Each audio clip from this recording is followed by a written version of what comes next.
Avengers Infinite Wars Chapter 18. Hostage Crisis. Where's Pietro? Sam asked from his seat, watching Steve and Anakin engage in a sparring match. Steve deflected a punch Anakin flung at him and shoved him back with palm strike to the opposite shoulder. Not sure.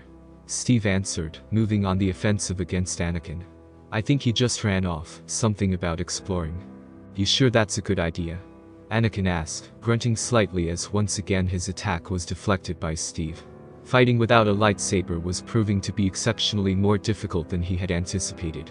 Then again, he was dealing with a master mixed martial artist with many years of combat under his belt. He could get lost for all we know. It's a big city sector, let alone a city-sized planet. Or run into more trouble. Sam stated before noticing a bit on Skywalker's form. Keep your footing more loose, Anakin. You're keeping yourself too boxed in. How the heck do you guys switch up so easily?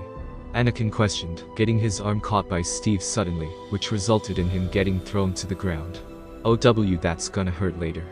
Sorry about that, Steve said, helping the GD up to his feet. You were wide open. See, that's what I keep saying. Ahsoka said from her spot next to Rhodey, Obi-Wan and Isla Secure. Hey now, you didn't even last a second against Cap. Rhodey reminded her with a wry grin, making the young Padawan puff her cheeks out and crossed her arms in a huff. These fighting techniques are certainly impressive, Kenobi noted.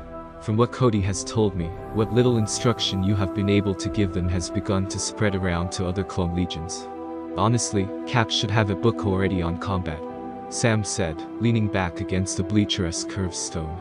It was a surprisingly mundane day for the Avengers and the GD, which was considerably rare to say the least. With war raging on and the galaxy in a state of turmoil, one would think that finding a moment's rest would be extremely difficult. Yet, thankfully the past 2 days were given to the Avengers, the GD and their clones, as days for respite. That wasn't the case now, however, as Steve wanted to use one of these days to begin familiarizing himself with the lightsaber forms of the GD. Isla had made a promise from before, and what started as a small lesson between the two turned into a small gathering of sparring matches. An exchange, so to speak, between the Avengers and the GD. Ahsoka wanted to have a go at it, but found herself getting tossed down faster than she could blink.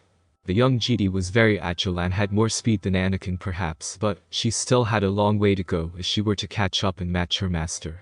Obi-Wan proved to be a more adept fighter, yet even still he found Steve's speed and skills comparable to his own. Isla was surprisingly much more in tune with hand-to-hand combat, and was able to keep up with Steve on a few occasions, yet his enhanced physiology and own experiences outdid hers over time. Anakin was without a doubt the most eager to learn and grasp certain techniques faster than others, however even he knew when he was outmatched. Sam and Rhodey were the constants in giving the GD all fair fights, with a few times where they were indeed beaten, but Steve was a prodigious fighter unto himself. The Force was a huge help in the GD being able to match Steve's blows, but his superhuman strength, speed, reflexes, movements and martial prowess combined proved to be too much for the GD. Now that wasn't to say this was a one-sided contest. The Avengers were adamant in learning the ways of the lightsaber, or at least get an understanding of it. Which in turn led to Sam humorously asking, "So the Force? Do we need to learn?" It was a slower process for them, seeing that they did not have the Force at their disposal. So the typical stretch out with your feelings and let the Force flow through you shtick wasn't gonna cut it. They were gonna have to get creative with how they taught them. The lesson Isla took with great gusto, which was soon spread to Anakin and Obi-Wan, as they appeared to greatly enjoy the challenge of teaching non-Force users the ways of the lightsaber forms. To them, it was a brand new experience and perspective about being a GD. And speaking of being a GD, man, how do you guys use this whole Force mumbo-jumbo? Rhodey said, wielding a practice saber. Is it like magic? At that comment, Anakin and Ahsoka chortled while Isla and Obi-Wan shared amused grins. This was a common phrase they have heard many times over in their travels across the galaxy for those uninformed in the larger goings-on of the galaxy. In a way, Obi-Wan said. I don't think we really explained how the Force works in the time we've all spent together. I don't think we ever had the time, really. Sam Riley commented, making Anakin snigger. Good point. We have been a bit busy, so to speak. Master Trossat told me a bit about the Force. Steve spoke up, recalling his brief conversation when he first met the needy GD Master. It's the source of your powers, right? Obi-Wan nodded in confirmation. The Force flows through everything you see and can't see. From the trees and plants growing in the gardens, to the various ships in the sky, the Force is ever present in the galaxy, and we the GD are one of many of its practitioners. There are others, Steve said in interest. Yes, Isla said. As a matter of fact, this war that we currently wage was orchestrated by the ancient enemy, the Sith. The Sith? Rhodey said in confusion. This in turn led to the GD exchanging slightly surprised looks. Wait, none of you have ever heard of the Sith? Ahsoka asked in complete surprise. You've been here the whole time and nobody's ever told you about them yet. The present Avengers only shook their heads in the negative. It appears we have failed to keep our guests fully informed, Obi-Wan said lightly. So Sam said, leaning forward with intrigue. The Sith. Yes, right. Obi-Wan nodded. The Sith. The ancient old enemy of the GD Order. Our conflict with these adversaries dates back farther than the Order can properly remember. Almost 7,000 years perhaps. Maybe even further. And they had been one of the constant sources of strife, war and conflict for the galaxy, all due to their undying hatred of the GD. Geez, talk about a grudge match. Sam murmured. Indeed. Kenobi said. We had thought the Sith extinct over 1,000 years ago after the 7th and final battle of Ruusan. But we were foolish in this belief. Isla surprised those present with her rather blunt take on the fact that the GD were indeed ignorant of the Sith's apparent survival. And now, the Sith have come back, Anakin said in a slightly dark tone, plaguing the galaxy with war and their lust for power. Sam, Steve and Rhodey were relatively silent, taking in this news with stoicism. If they were honest, the three of them had long since taken many things with a grain of salt. When best friends with a narcissistic billionaire who just so happens to be one of the smartest men on Earth with many worlds views, those perspectives of looking at conflicts on many sides tend to rub off on you. With Cap and Sam, the disillusionment with S.H.I.E.L.D. and the establishments they had once served and worked for made them widen their worldview, making sure that they knew all of the facts before coming to a decision. Both Sam and Steve locked eyes, a silent message being shared between the two, meaning that they weren't getting the full picture. So if these Sith guys are back, who is the head honcho? Sam inquired. That's just it, Kenobi said with a frown. We don't know. You don't know? Rhodey said, unsure of whether he heard correctly. All we know is that the Sith Lord is associated with Count Dooku, Anakin stated. And from the time spent being his prisoner before the start of the war, he mentioned the possibility of a Sith Lord being a senator. An infiltrated Sith within the Republic itself. Kenobi added as an afterthought, yet that was more than enough to get sharp looks from the Avengers, especially from Sam and Steve. What did you just say? Steve asked lowly in a tone that surprised the GD. They had never heard the captain speak in this kind of manner. Are you sure that's what he said? Sam asked. This Dooku guy said that there could be this Sith in the Senate. What do you know about it? Rhodey asked grimly. Did you investigate this? The GD were greatly put off by this sudden string of rather interrogational questions. In the short time they had gotten to know the Avengers, these heroes had proven to be a variety of things, as their members have all come from different walks of life, with different experiences that shaped and molded them into the men and women they are today. Their personalities were distinct from one another, managing to work as a cohesive unit despite their differences. However, this was the first time any of them had seen a kind of focused intensity, after learning of something that they had not known before. This reaction was rather unnerving. However, before their conversation could make any headway, Grandmaster Yoda arrived into the training room. Found you I have, Master Kenobi, Yoda said in his usual speech pattern. Master Yoda. Obi-Wan turned to greet the leader of the GD. You were looking for me. Indeed, Master Kenobi, Yoda said. A meeting, the council has called. Your presence necessary. As is yours, Skywalker. Both selected GD glanced at one another, subtly looking back to the Avengers before acquiescing to Yoda's summons and departing. This left Isla and Ahsoka feeling a bit awkward at being left behind after their conversation was essentially cut off. Ahsoka didn't really know what to say here. I've gotta go pick up on my studies. She wasn't necessarily lying about that. Anakin had spoken of helping her study up on the Force, as he had been curious about a Force ability for a while now, so the two of them would be able to learn together. Really, she kinda felt a bit terrible and weird in leaving the Avengers after that serious mood shift. Sam and Rhodey themselves felt extremely sheepish in how they basically aggressively interrogated the GD on the comment of the Sith being in the Senate. Then again, who could blame them after what had happened recently on Earth a year ago?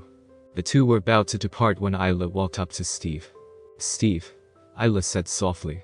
Will you please accompany me to the library? Steve blinked, looking at the Twi'lek GD in surprise before glancing over to his friends, who simply shrugged in a silent answer of them not really knowing what to do here. Sure, he responded after several seconds. Walking off with Isla, Sam and Rhodey stared at their retreating forms.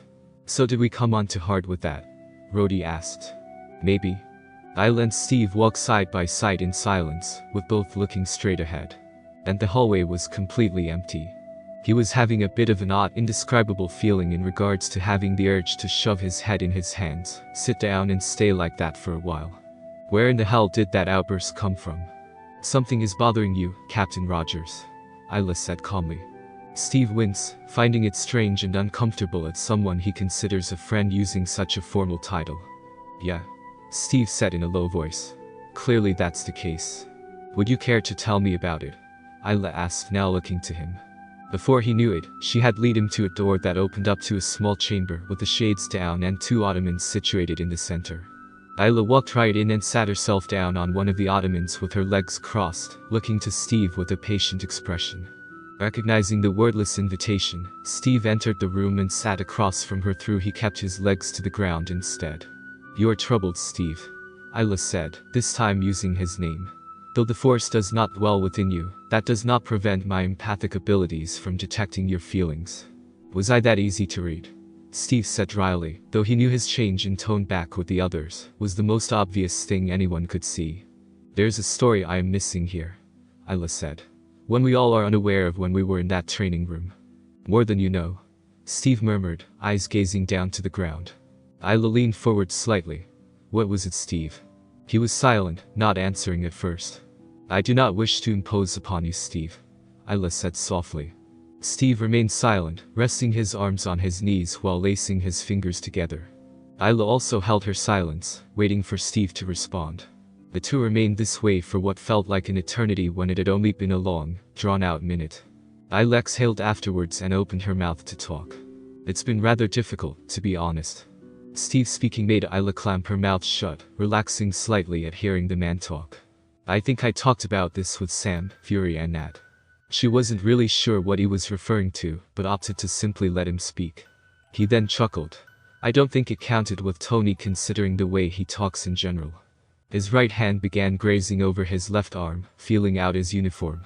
When I woke up from 70 years of being under ice, I woke up to a world I didn't recognize.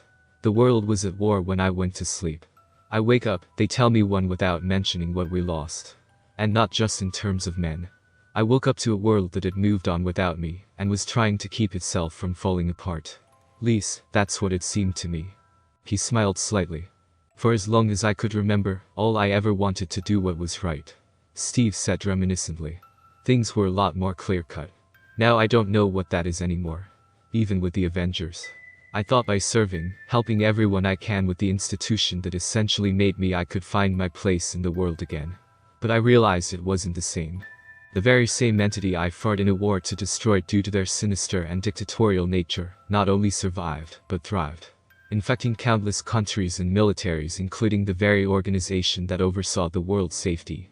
When we revealed the truth, the world had to figure out how to recuperate, while the Avengers picked up the slack. And since then it's just been one day after another. Steve let out a tired sigh. And then Obi-Wan mentions this Sith Lord apparently infiltrating the Senate. Steve said. Something that Sam and I with Nat dealt with personally. You dealt with this situation before? Isla asked in curious intrigue. Not seeing any reason to withhold this little tale, Steve recounted last year's event on his homeworld, with the revelation of Hydra being S.H.I.E.L.D. itself, plotting a half-century plan of complete global control that would have come to light had it not been for the literal last-minute interventions of Cap and his team. He spoke on their algorithmic plan of culling selected individuals that, while seemed non-threatening to Hydra at the time, may prove to be so later on down the line, simply because the algorithm they had assumes this possibility. They were not taking chances, hoping to eliminate essentially free thinkers, idealists, heroes, Avengers, obviously, teachers, policemen. Even those who were living in a rut would be targeted, just because their algorithm deems them a possible threat. As he spoke, Isla suddenly began to feel a strange reverberation. The force that was reacting to Steve's words, his mood, his story. Since when is that possible? She then felt a cold sweat of foreboding fall from her brow and Lecus, but it was gone just as quickly as it came. What in the world was that? The force was that a warning. Isla. The Twi'lek GD realized she had not responded to Steve, who had finished his story. I'm sorry, Steve, Isla said, frowning at him. I sensed a disturbance in the force. Steve wasn't exactly sure as to what that meant, but he had heard from the other GD about the force, giving them a sense of foresight, slight inclinations or feelings that can forewarn them of an incoming threat. It's why they are able to deflect blaster bolts in the heat of battle. What was it? Steve asked. Isla didn't answer at first, trying to figure out just what it was that caused such a reaction. When she thought about it, all she could remember was Steve speaking of Hydra and their infiltration of this SHIELD organization and parasitic takeover. Now, she was getting a migraine headache. Apologies, Steve, Isla said with a downcast expression, hand going up to her head. I guess I don't know, I suddenly feel rather overwhelmed. Learning of your past endeavors with this Hydra you spoke of left me a bit exhausted. I am unclear as to why. Steve took a moment to look over the GD Knight, and found her words not untrue. She did look very tired, and it did appear out of the blue, pun not intended. What the hell happened? Maybe you should go rest then, Steve suggested. Actually, just go rest. You're not looking too good right now, Isla. Looking rather pale, I think. Isla only nodded, getting up from her seat with Steve standing beside her.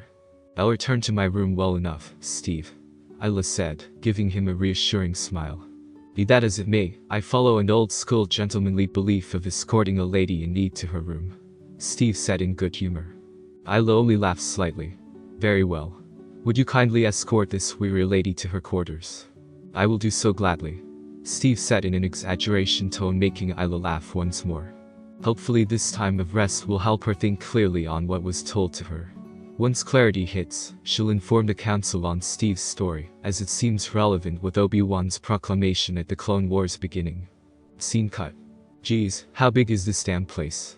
Pietro said aloud in the center of what appeared to be a large marketplace. Well, the city is one big planet from what everyone at the temple says, Scott Lang said, munching on something.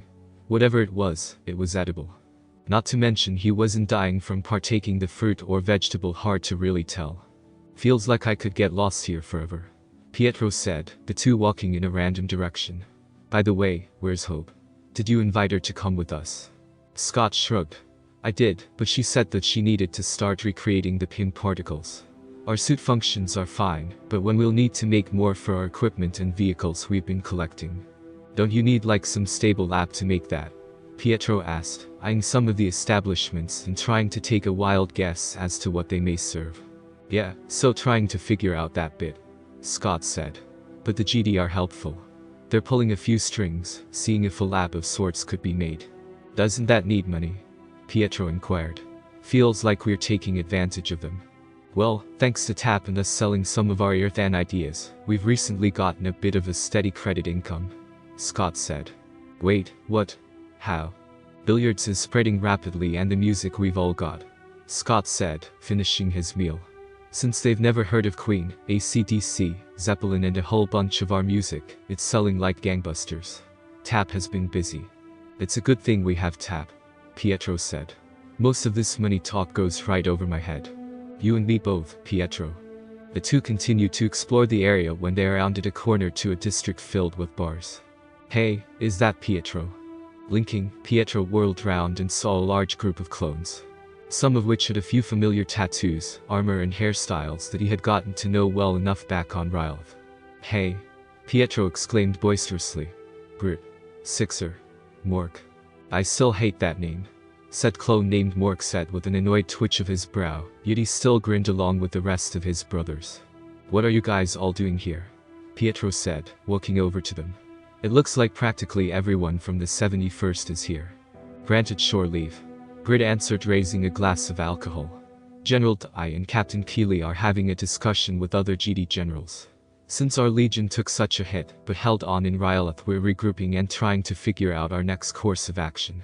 Well, you guys deserve a nice needed break, Pietro said happily. I know how annoying I can be. The clones around them laughed, knowing full well how much of a character Pietro is due to the pranks and mischief he pulled on Rylith. As much as that planet was a struggle to stay alive, Pietro's light-hearted nature along with his unyielding determination helped the Legion and their freedom-fighting comrades push through the struggle. So, everyone. Pietro threw his arm around his fellow Avenger. This is Scott Lang, also called the Ant-Man. He's a good friend of mine and also a member of the Avengers. Nice to meet you all. Scott said pleasantly. Yeah, Speedy here mentioned you before. Sixer said, gesturing his head at the speedster. Talked about all of you guys. So, we gotta know. Mork propped his arms on the table they were all seated at. How much of Maximoff's stories are legit and how much of it is voodoo? Ha. Scott mused aloud, seating himself down along with Pietro, as more clones surrounded them, now curious as they had all been listening to the conversation. Well, that depends. How crazy are we talking here? Something about a couple of scrap droids being thrown together and made the size of a small starship. A random clone brought up. Oh, Ultimo. Scott recalled the literal last mission before they ended up in this galaxy. Yeah, that was true. Wait, what? Grit said in slight awe. Are you serious? You guys fought a giant droid? Yeah, it was the size of a building. Scott confirmed. Geez, that was insane. Now the clones all began to find their spots as they were intrigued at what other tall tales Pietro spoke of might be true. Scott and Pietro themselves got a bit more comfortable. They knew they were probably going to be here a while. Scene cut. We're all set here, Cad. Good, let's begin. Cad Bane, famed bounty hunter of the Outer Rim, rode alongside his entourage for this particularly risky mission. Remember? Cad spoke, his baritone voice vibrating. Our mission is clear. We get Zero the Hutt, no need for any more unnecessary attention, because we're already getting ourselves right in the Republic's face for this. How exactly are we getting this Hutt? The female's Abrak said in a slightly bored tone. Leave the negotiations to me, Shatton. Cad said confidently. Just make sure that everything remains secure when we begin. The transport dropped off one of their members, Aura Singh, on a building adjacent to their destination. The Senate building. Their ship descended down to one of the many landing bays of the building, the group of bounty hunters being met with the Blue Senate commandos that guarded the establishment. Let me take care of this, Cad Bane said to the group. I've got a penchant for these types of greetings. Popping out from the ship, Cad Bane went up to the Senate guards with a few trailing their weapons on them. Identify yourselves, the head guard demanded. What business do you have here? Business with the Senate, gentlemen, Bane plainly informed. Now that that's been established, kindly move aside so we may conduct ourselves. The head guard on the other hand was not so foolish and recognized Bane for what he was. Down on your knees, bounty hunter scum, the guard said scathingly. This isn't the Outer Rim. Oh? Bane mocked. Smarter than you look, son. How about this then? Don't do anything too hasty now. You're outnumbered, bounty hunter, the head guard said. Even with that Baku org. Captain. The landing bay descended into momentary chaos as Aura Singh from her balcony sniped several guards in rapid succession, with the rest of the bounty hunters engaging the rest of the guards. It was over in a matter of seconds, the guards all being killed off in an instant. Seeing that the platform was secure, Bane, knowing Aura was watching him through her scope, waved her down. He then approached the transport he had arrived on and stared at Shatton, who sat in her seat, leaning against the edge with a bored expression. So glad that you helped us out there, Shatton, Cad said sarcastically with an annoyed glare. You had it handled, Shatton plainly replied. Besides, I'm not one for overkill. You all just jumped in like it a warzone. This mission requires discretion until the time is right, if you recall. If Cad had pupils, he'd be rolling them right now. Aura Singh joined the group on the platform a short moment later, with the 2 IG droids and Robinino that had also been recruited for this job. You two, Cad pointed to the 2 commando droids. Get those uniforms on and clear this platform now. Moving to the dead guards, the group heard one of the comms go off. Base the platform. A male voice chimed in from the other end. What was all that? Report. The droid that knelt down to the dead guard raised the comm to his head, changing its voice. Protesters against the war. The droid said in a perfect human voice. We've taken care of them. Oh yeah, totally, Shatton dryly remarked, surveying the corpses on the platform. The bounty hunters watched as the droids quickly got the uniforms on, while getting the bodies into a pile. Can anyone explain to me how those commando droids fit into that armor? Shatton inquired, trying to figure out that question for herself. They're walking sticks. Where did they get the extra mass? Do you really want someone to answer that? Aura asked in boredom. Cause then we'd be here all day. Save it, you two. Kat cut in. We've got a job to do and we need to see it done. Make sure you clear this platform. The rest of you, follow me. The bounty hunters soon entered the Senate building, prepared for anything yet unaware of one element within the building. Anakin Skywalker was currently reclined against a chair within Senator Amidala's office. His wife dutifully tapped away at a document she had been working on, while her husband lounged about in front of her. You seem relaxed. Pad noted, earning a shrug from Anakin. The GD Council has seen fit to award me, my Padawan and my Legion shore leave for the next 2 weeks. Anakin said. I've got a good reason to be relaxed. Though not entirely. Padme said, looking away from her work to eye her husband, who stared right back at her before slumping a moment later. What's bothering you, Ani? Padme asked softly, getting up from her seat and walking over to him. You've been incredibly on edge these past few weeks. For that matter, every GD I've seen seems to share this feeling. Is that obvious? Anakin asked with a grimace. Ani? Padme said expectantly, placing her hands on his cheeks and staring deeply into his eyes. Talk to me. Anakin stared back at his wife, his robotic hand clutching her wrist gently before letting out a slightly defeated sigh. Can't keep anything from you, even if I tried. Anakin said with good humor, Padme smirking at him in return. Standing up from his seat, Anakin pulled her into a loving embrace, inhaling her scent and feeling himself relax, simply being with her. The Force has been unpredictable. Anakin spoke up after several moments of silence. The constant shifts and changes. They've been a bit disruptive to say the least. Meditating could only do so much. It's like we've lost our way of proper communicating with the Force.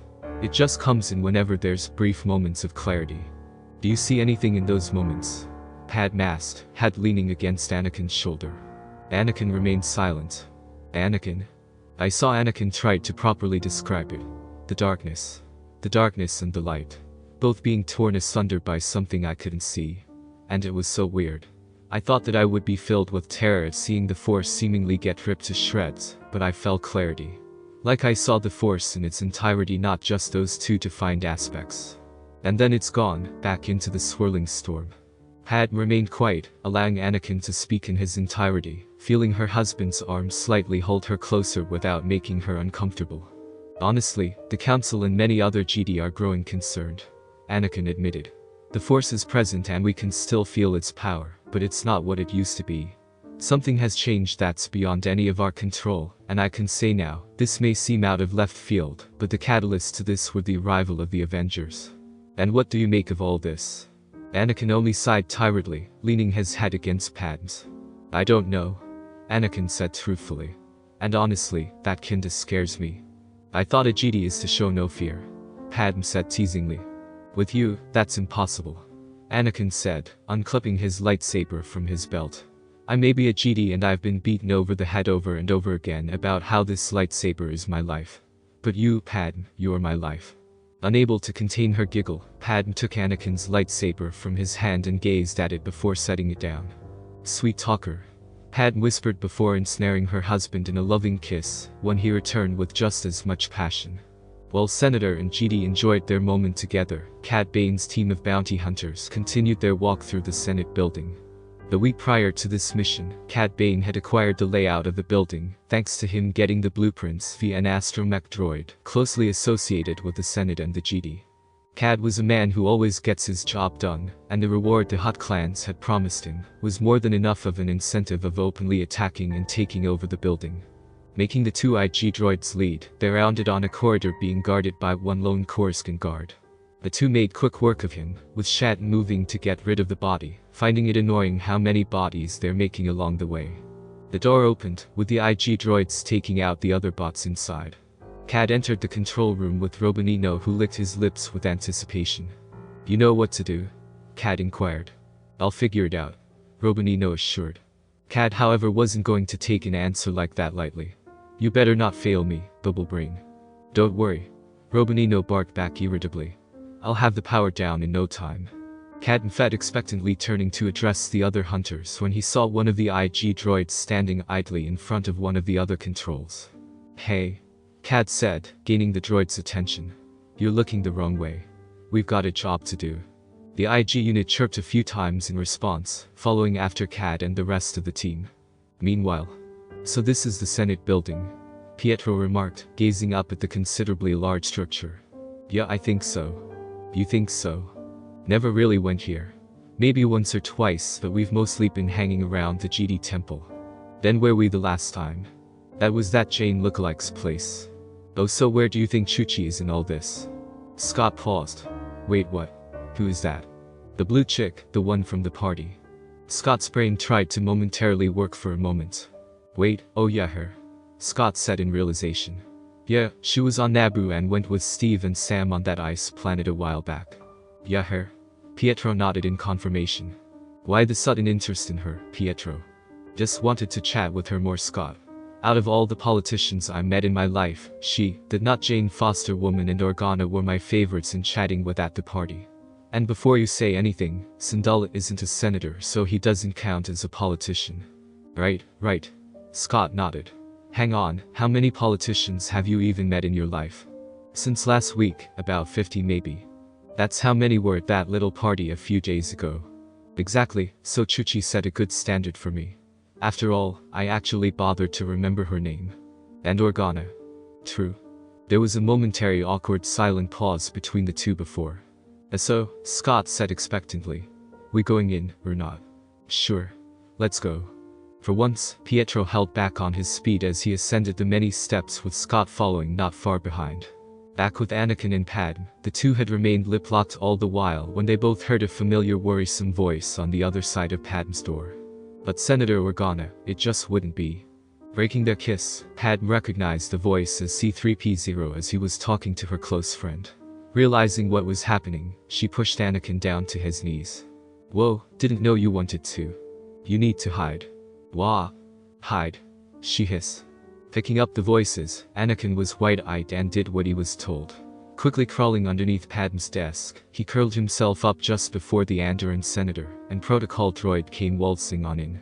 The situation cannot be delayed any further, 3P0. Organa's voice firmly stated. Now stand aside. The front office door opened and in walked Bail Organa with C-3PO by his side. Padme. Organa greeted. I'm sorry for the abrupt entrance. Oh, Bail, how good to see you. She said as she instinctively tucked Anakin's lightsaber into her jacket sleeve behind her back. What is it? Senator Philo has called for a meeting in the lobby in regards on the vote against the Enhanced Privacy Invasion Bill. Organa said in a serious tone. Right? Padme murmured, recalling her previous work. Privacy Invasion Bill. We must hurry if are to stop the vote. Organa said, turning to leave. Sparing a glance back towards her desk, the Naboo senator briefly saw her secret husband peek out before ducking back down when Bail Organa turned back around. Are you coming? Oh, of course. Following after her friend and protocol droid, Padme exited her office and hesitated on moving onwards.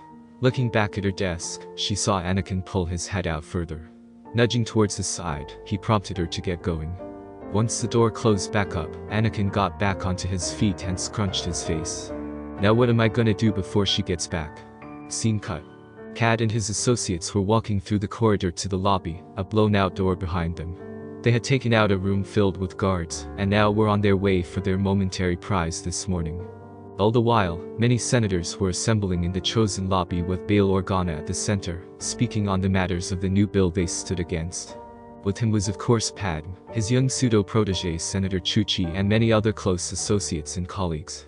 We cannot allow the Chancellor to approve of this privacy invasion bill, Organa said. We're all in agreement then. Senator Philo, the Grand Senator that had called for this meeting, spoke on behalf of all those gathered. That's when the doors opened. With him entering the room, Bane pulled out his blaster and fired off several shots towards the lobby ceiling. The sudden fire startled all present senators, turning towards the source, and saw the Doro's bounty hunter and one of his IG droids walking towards them. Morning senators, Bane began. You should all consider yourselves to be in my power. Seeking a means of escape, some of the senators turned around and were about to make a run for it. Before they could do that, the doors surrounding them parted open to reveal more of Cad's team, aiming their blasters at them. As long as everybody behaves, this will be quick and painless. With them all closing in, the Duro's bounty hunter kept talking. Do nothing, and it will be over soon. The Grand Senator wasn't having any of this as he marched forward. I don't know who you think you are, but I, for one, have no intention of listening to this kind of insolence. Senator Philo walked right past Bane, who in return, casually upholstered his pistol and shot Philo right in the back, killing him immediately. Many senators gasped at the recent death, knowing full well their captors weren't going to be taking any putu on the matter and any resistance. Alright then, Bane said pleasantly. If you would all gather in the center of this atrium, my co-workers and I will relieve you of any communication devices you all may have. Padme, however, wasn't one to idly obey such orders from criminals. I count 6 of them in the room. Padme whispered over to Bale. What are you going to do? Organa questioned. It's not like you're carrying any weapons. Oh, how right you are, Organa. Up in his office, Chief Palpatine was overlooking the skyline in his break away from his daily workload. All seemed right in the galaxy, for the most part, as he reflected on his many plans, and mentally tuning them up. Save for that one moment earlier today that was odd to say the least. Another uncontrollable shift in the Force. Hearing his office door opening up, Palpatine turned around and saw Senator Freetop walking towards him with a look of distress across his features. Freetop, what's the matter? Chancellor Palpatine. The Twi'lek senator said urgently. You need to see this. Coming up to the central holo projector, the Twi'lek senator pressed a series of buttons to answer a call that just barely registered in the Chancellor's systems. He had momentarily turned it off earlier for his time of self-reflection, but seemingly regretted it. For Cad Bane's holo visage appeared. What is this all about? Thought the hidden Sith Lord. Sorry to bother you, Chancellor. Bane grated nonchalantly, checking his nails. I've taken control of your east wing in the building. The occupants being my hostages. If you care about them, I would advise you freeing Zero the Hutt from your detention center not far from here. Blaring at the holoprojection, Sheev used a lot of willpower to hold back a Sith-like growl. You should know that the Republic does not take kindly to such threats. If you have attempted such a foolhardy action as to kidnap a senator, I assure you that it will be met with appropriate force. Just as Palpatine finished issuing his response, Robanino within the control room of the Senate building pulled a lever down, which shut down the entirety of the building's lights and doors. Smirking, the Duro's bounty hunter continued to speak. Sorry to tell you this, but I'm in control. I make the rules now. Elsewhere, Scott and Pietro, who were walking down one of the many hallways, were caught off guard of the lights shutting off around them. Emergency lights switched on in return, though several doors around them either shut closes, and others were open. Both Avengers shared a look with one another. What the hell is going on? Is it a drill? Could be. I mean, it looks like one. But would there be sirens blazing or something? Should probably find out what's what. Anakin had the same set of questions as he walked out from Padme's office. Sensing a slight disturbance in the Force, Anakin began making his way over to the lobby his wife had gone off to. Back in his office, Palpatine marched right at the entryway and tried all he could to pry it open. His arms were starting to strain as he physically pulled, but there was no such luck. The hidden Sith Lord could easily open them up through the Force, yet he couldn't as Freeta was present. Born Freeta, help me with this door.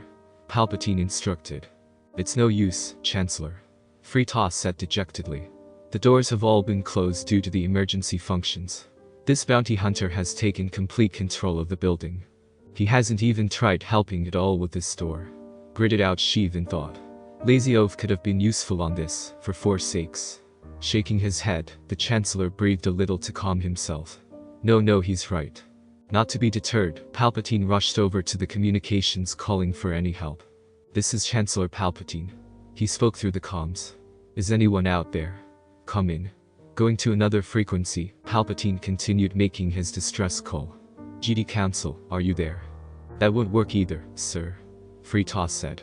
They've cut off all communications to the outside when they got control of the building. Cad Bane, in the meantime, had been going through the senators he held captive, taking their communication devices. Padme stood with Bale and Chuchi, the latter of the two hiding slightly behind her mentors in fear. They cannot search me, Padme said to the two. Why? Organa asked. What is it that you have?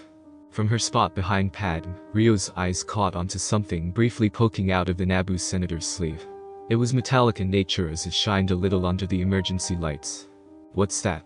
Muttered the Pantorian senator. I'll be taking that. The female's abrax seemingly appeared from nowhere, quickly snatching the silver cylinder out of Padme's sleeve. Padme seized up in fear as Shatton examined the device in her hands. What's this supposed to be? Found something, Shatton? Kat inquired. Well, Well, Aura purred out. Seems Shatton found herself a lightsaber. A lightsaber? Bane questioned.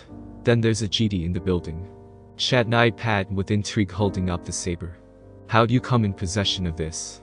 Padme didn't say a word while the Zabrak before her shrugged and placed the saber in her belt, though she did look up at her again, as if gauging her. What? Padme asked impatiently, internally berating herself at losing their one chance at a possible escape. Pulling up his wrist communicator, the Duro's bounty hunter called out to the rest of his team. Be on the lookout for a GD. There's one lurking in the building somewhere. Flush them out. Finishing his call, his eye caught onto a form in the higher levels, no doubt attempting to hide.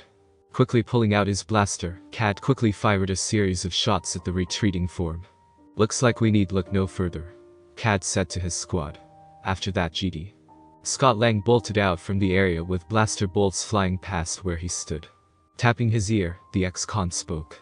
Pietro, I'm in trouble here. What's going on? I've got a bunch of there's one guy that looks like a cowboy and the rest of his goons on my ass and needs some help. The hell do you mean a cowboy? Pietro questioned. Wearing a freaking stereotypical hat, for starters. Rounding the corner, Scott kept on sprinting. Really? They have those in this galaxy. P-Truth. Scott. What happened? Scott rubbed his head and opened his eyes to see. Anakin. Scott said in a relieved tone. Scott. Anakin had to make sure this wasn't some kind of trick. There they are. Spoke a Weequay male with an IG-86 droid beside him. Crap, run now, talk later. Scott said, pushing Anakin in the direction away from the bounty hunters. Instinctively, Anakin's hand reached towards his side to pull out his lightsaber, only to find it missing. Oh, right.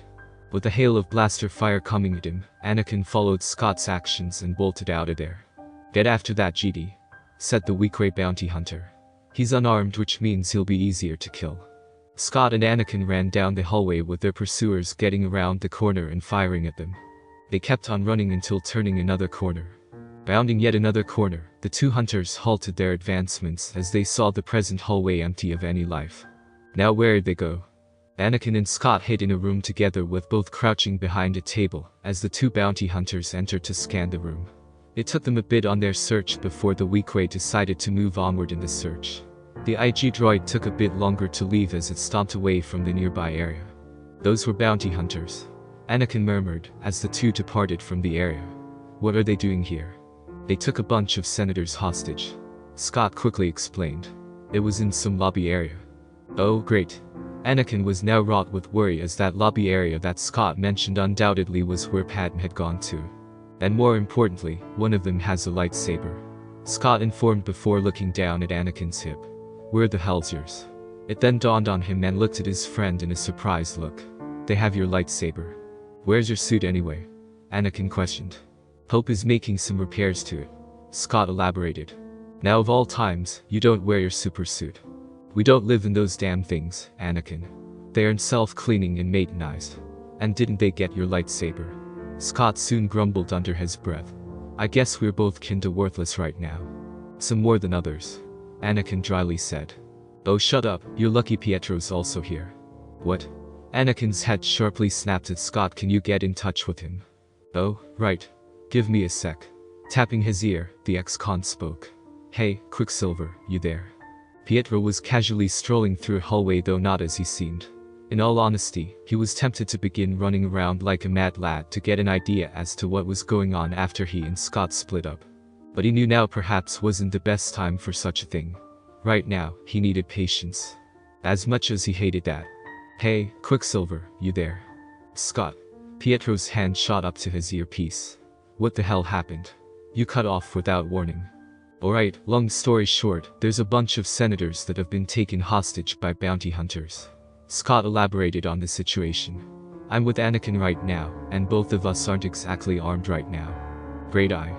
Before the call ended, an odd-looking droid made its way onto the current floor with a rifle-looking blaster in its grasp. It saw him, quickly prompting the dangerous-looking droid to whip its weapon right at the Sokovian. Yet the enhanced human was faster in reaction, speeding forward and delivering a series of punches right at its multi-part head. With the onslaught upon the bounty hunter droid, the head was soon broken off from the rest of the body and rolled away down the hole. Pietro, you there? Sorry Scott. Just dealt with one of them. Then, several panels opened up and out popped turrets, with all their barrels trailed directly at the speedster. Alright, the fuck is this about? The turrets immediately began firing at the speedster, who nimbly dodged all the bolts. Scott. Pietro ran down the hallway just as more turrets popped out and fired at the Avenger, who ran by at full speed. I'm gonna need to call you back. Got my own set of problems right now. On another area of the Senate building, Scott and Anakin were making their way to the security center. They hoped they could be able to get inside and restore power and control to the rest of the building. And it was easier said than done, as neither knew if more bounty hunters were patrolling the halls. Upon reaching their destination, the two hugged the wall and silently conversed on how they can proceed in their entry. Yet before anything could be moved forward, the door opened up and a patrolman strolled out. On instinct, Scott snapped his arms at the smaller guy and put him in a chokehold. Go to sleep. Go to sleep. Scott gritted out, tightening his hold on the squirming bounty hunter. Go to sleep, you creepy Black Lagoon knockoff. Anakin ran over and with a wave of his hand over the patrolman's head, the squirming bounty hunter went limp and unconscious. Giving Anakin an appreciative nod, the GD helped up his comrade, and the two entered the control room. Whoa? Scott murmured.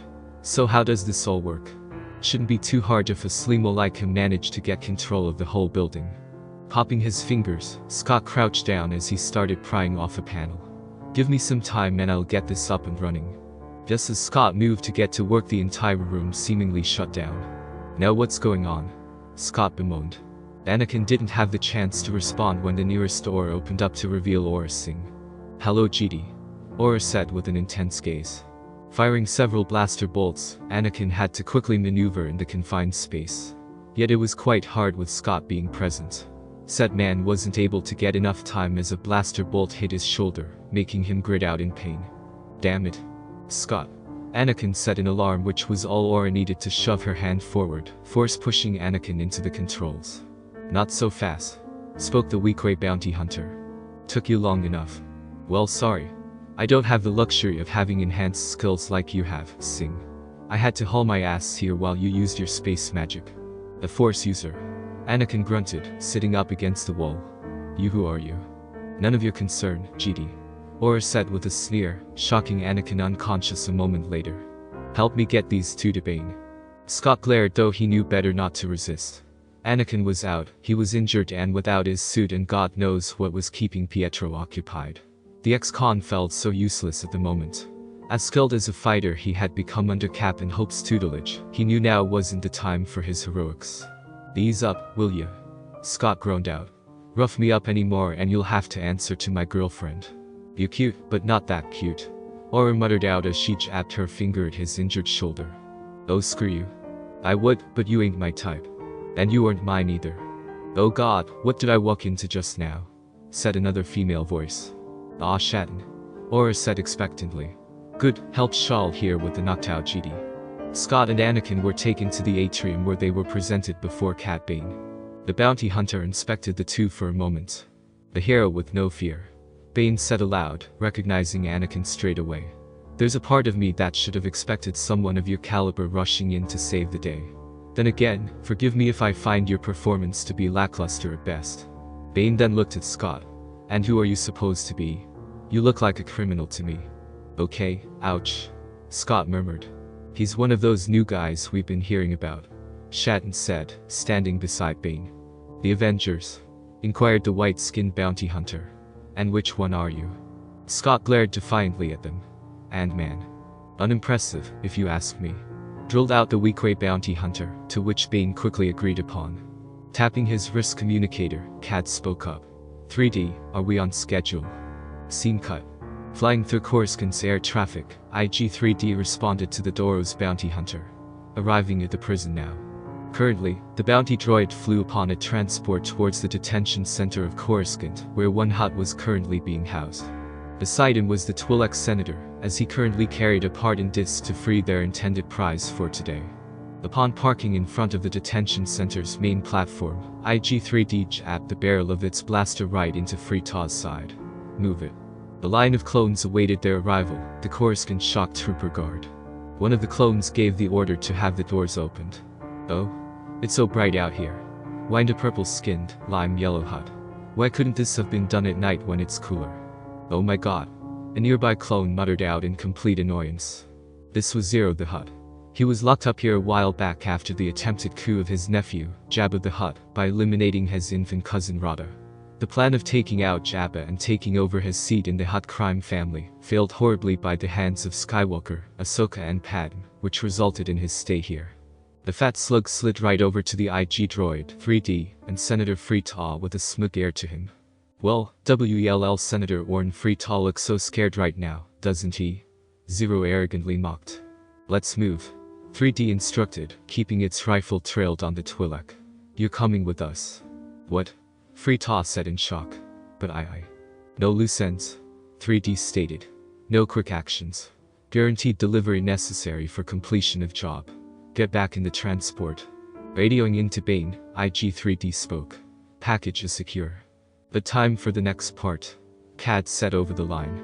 With the bounty hunter droid flying on out back to the Senate building, Cad Bane ordered his associates to plant bombs around the atrium for one of his contingency plans. Once done, he brought back up a call to the Chancellor's office. Well, Mr. Chancellor, thanks to your calm leadership, the crisis is past. I got what I want, so I'll return your Senate and your senators. Enjoy them, but don't try anything until the sun has set. Palpatine simply glared at the bounty hunter through the holocom. Understand. Seeing Palpatine nod, Cad ended the call and addressed his team. We need to get to the landing platform. Is everything ready? Yep, answered the now conscious Robanino. You sure? Losing oxygen to the brain might have made you think otherwise. Oh shut up, Shatton. Turning over to Aura, Cad gave the command. Turn on the sensors, please. Pressing a series of buttons on the central sensor, a large array of security beams shot out and connected towards the others in the room. With it all set up, Bane addressed the senators.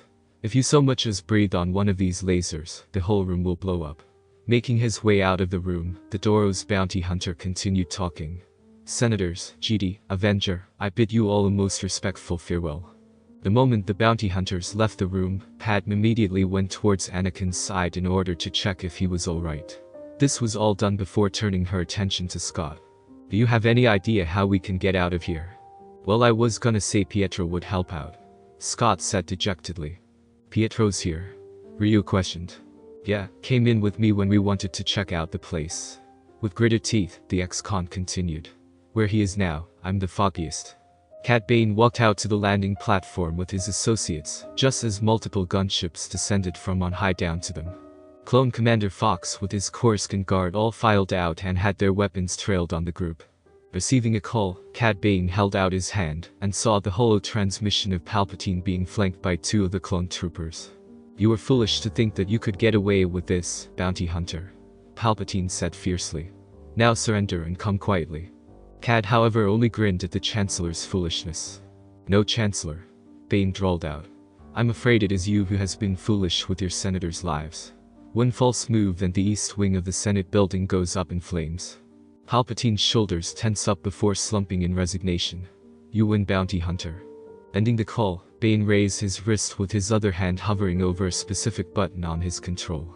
Holster them, Bane ordered. Commander Fox kept his gun raised at the Duros and was about to lower his gun when he heard something peculiar. Blaster bolts going off coupled with loud noises of metal sounding as though they were being ripped apart. Another door, outburst a silvery blur that stopped at the edge of the platform and chucked the remainder of a defense turret. And it's outta here. Quicksilver declared aloud. Whew, that was annoying. Pietro then noticed the other group present on the platform, just as Orn Freetaw, IG-3D and Zero arrived on the scene.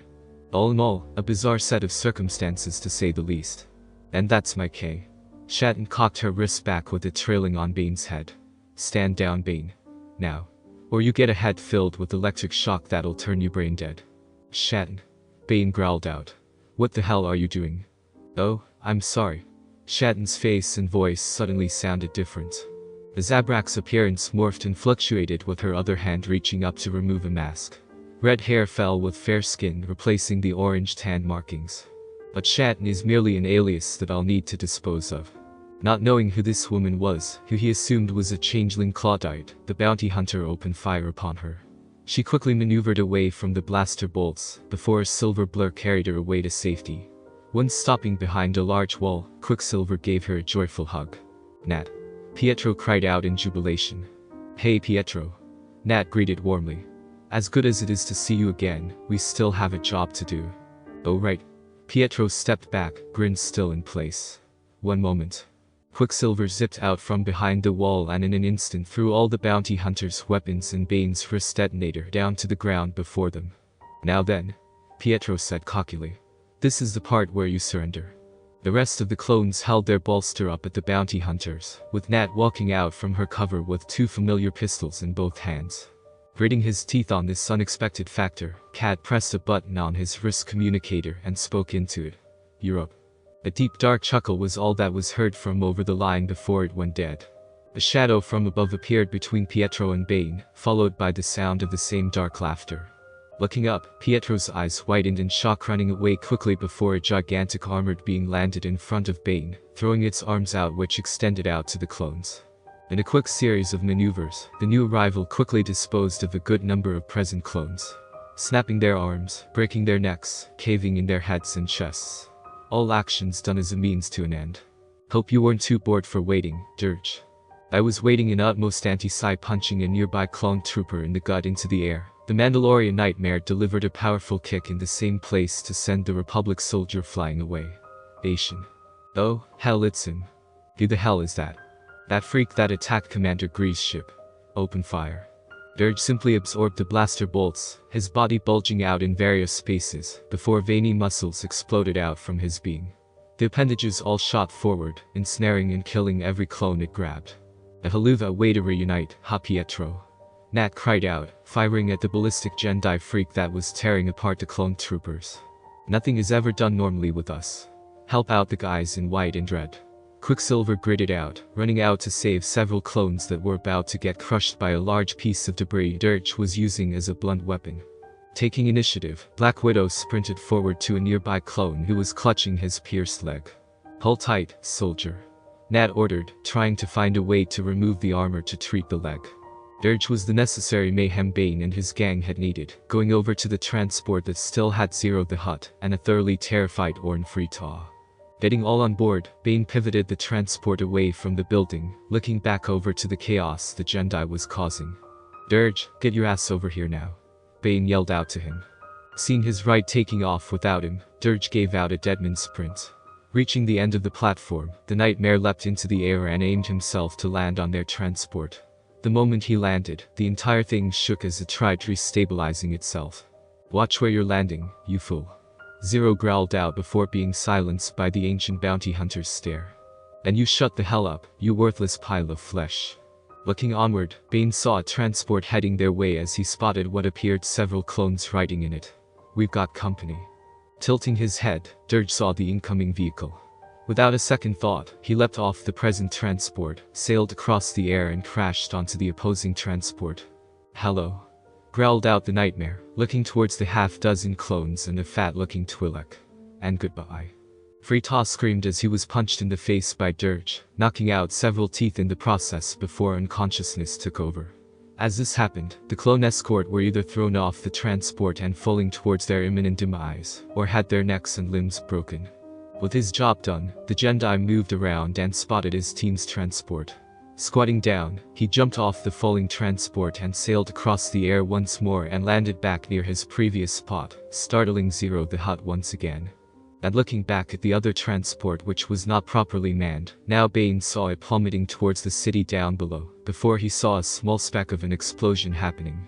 Whoever was left on that transport that wasn't killed by Dirge was most certainly dead now. With them now getting away, Bane ordered his one droid to speed up to get back to their ship, as the Republic will be on their tail very soon. "Well," Hutt Cat spoke to the present Hutt behind him. "It doesn't look like prison had too adverse an effect on you. Oh, you can't imagine the unspeakable things I've suffered," Zero dramatically said. "The horror. I doubt I'll ever really recover. Talk to us again after being buried alive for over half a century." Dirge spoke out, unsettling Zero once more. "Then imagine how it'll all be like in my boots on what I've been through." "I don't want to." "Then once again, shut the hell up." Back on the Senate building platform, multiple emergency personnel had arrived to assist the wounded clones, with many others running into the Senate building. Off to the side, Pietro and Nat stood side by side covered in dirt and grime with a few minor injuries. "Well, I certainly didn't expect to see you here, Nat," Pietro remarked. "Not in this way. You and me both, Pietro. You were working with the bounty hunters. Something I'm not proud of. What the hell happened to you? Where did you end up at?" "Some apparent lawless planet, as most called it. A desert world. Tatooine. Never heard of it." "How many planets have you heard of, Pietro?" "A few, not much really. Don't pay attention to that kind of stuff." The two fell into a lull of silence. All they heard and saw was the attempt at the medical personnel work to keep clones stable and alive, while local law enforcement was arriving with other GD in tow. Nat bit the bottom of her lip, unsure of how exactly to ask this when she didn't need to. The gunship landed several feet away from them, and out stepped none other than Cap, Sam, Rhodey and Hope, all suited up and ready to go. That changed when the moment Steve took a moment to scan the area. His eyes landed on Nat, who gave him a slight watery smile. Mouth slightly open in disbelief at whom he was seeing, a sentiment shared by the other Avengers as they soon saw her too. Steve took one step forward before Nat ran right for him and hugged him tightly. "You have no idea." "I got a pretty clear idea, Steve," Nat said happily, pulling away to greet the others, giving each one a hug, before turning to the platform around them. "I just wish it was under better circumstances." Me too.